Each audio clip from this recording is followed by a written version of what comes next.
자, 다시 한번 읽을게요. 펌프 성능과는 상관없고요. 결국 중요한 거는 뭐에 따라 결정된다. 흡입축 배관 시스템. 이제 흡입축 배관 시스템을 얘기하는 흡입축 배관의 길이를 길게 할 거냐, 혹은 흡입축에 마찰 손실이 큰 제품을 쓸 거냐, 또는 수조를 펌프보다 너무 아래쪽에 설치할 거냐에 따른 부분에 따라 결정되는 값이라는 얘기고, 펌프가 기동을 해요. 그럼 당연히 수면에서 물을 밀어주잖아요, 대기가. 그럼 그때 가는 동안에 배관 길이가 너무 길면, 또 낙차가 너무 높으면 깎이는 값이 많잖아요. 그래서 이때 들어가게 되는 유체의 압력 값이 작을 수도 있고 클 수도 있죠. 그때 들어가게 되는 그 압력 값을 우리가 뭐라고 한다고요? 유효 흡입 양정이라고 한다고요. 근데 결국엔 이 유효 흡입 양정이 뭐냐면 요 값이에요.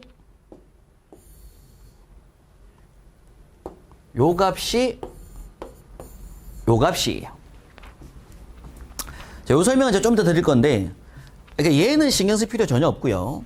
필요염 양정은 그냥 이미 펌프가 생성될 때 딱 정해지는 값이 딱 있다, 메타 값이. 이건 신경 쓸 필요 없는 거고, 우리가 결국 할 건 요거. MPS AV 값. 그럼 AV는 펌프가 기동할 때 펌프 내로 유입되는 유체의 절대 압력 값을 뭐라고 한다고요? 유효 흡입 양정이라고 하게 돼요. 그럼 이 값이 요 값보다 무조건 뭐 하도록 해야 된다, 우리는? 크게 되도록 배관 설계를 해야 돼요. 흡입축 배관을. 그 흡입축 배관의 맛을 줄여야 되는 거죠. 그럼 여기서 여러분께서 중요한 게 뭐냐면 이 유효 흡입 양정을 구하는 공식이 중요해요. 공식이. 유효 양정을 구하는 공식이 뭐냐면 MPSHAV를 구하는 공식이 R분의 P0 마이너스 R분의 PV 마이너스 R분의 PH 플러스 마이너스 H라는 공식을 씁니다. 자, 이 공식을 외우셔야 되는 거고요. 유효 양정 구하는 공식이 뭐죠? 하면 R분의 P0 마이너스 R분의 PV 마이너스 R분의 PH 플러스 마이너스 H. 공식으로 외우셔야 돼요.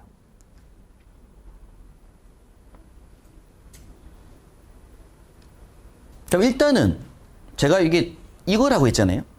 요거. 그럼 일단 펌프 내로 들어가는 유체 절대 압력 값의 가장 시작 시점은 누구예요? 대기압입니다. 제일 처음 시작은 대기압이 밀어주는 거예요. 대기압이. 그러면 요 값이 얼마 나오겠다? R분의 P0가 10.332m가 나오겠죠. 물이면. 이 물이었으면 10.33m가 나와요. 대기압이. 그럼 처음에 시작은 무조건 몇 미터로 민다? 10.332m로 밉니다. 그런데 가는 동안 뭐가 발생한다고 그렇게? 마이너스가 발생하는데 요 마이너스는 뭐냐면 마찰 손실. R분의 pH가 그 흡입축 배관에서 가는 동안에 뭐가 발생하는 거? 마찰 손실 요게 압력이에요. 마찰 손실 압력. pH가. 여기 HL. 그래서 이 pH에 해당하는 수두 값이 있겠죠? 그러니까 요게 뭐가 되는 거냐면은 마찰 손실 수두. 흡입축에서 발생하는. 앞에 뭐 달시 공식을 쓰든 하젠식을 쓰든 어떤 손실이 나올 거잖아요. 그게 여기 들어갑니다. 요거 무조건 마이너스죠. 배관 마찰 손실 무조건 마이너스예요. 근데 또 무조건 마이너스인 게 있습니다. 그게 뭐가 들어간다? 요걸 포화 수증기압 수두라고 불러요. PV를 포화 수증기압. 이 V가 베이퍼거든요. 베이퍼. 그래서 이제 증기압이라고 합니다. 증기압 환산 수두. 요게 무조건 뭘로 작용한다고요? 저항으로 작용을 해요. 증기압은. 기체가 되려고 하는 힘이 있거든요. 그게 저항으로 작용을 해요.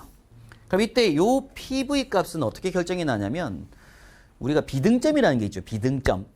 비등점이 있어요. 점들 중에 보면 비등점이 있는데 비등점이 뭐냐면 끓는 점이라고 합니다. 끓는 점의 용어 정의가 뭐냐면 자기 자신이 가지는 증기압과 주변 대기압이 같아질 때의 온도를 비등점이라고 하거든요. 그럼 물이 평상시에 몇 도예요? 물이 평상시에 우리가 실온이 지금 실온. 지금 우리 온도만큼 물이 온도가 있을 거잖아요. 냄비에 물을 받아 놓으면 차가운 물을 꺼냈어요. 그럼 좀 있으면 어떻게 된다? 분명히 주변은 똑같습니다. 그럼 주변도 물이 돼요. 근데 여기다가 물을 끓여요.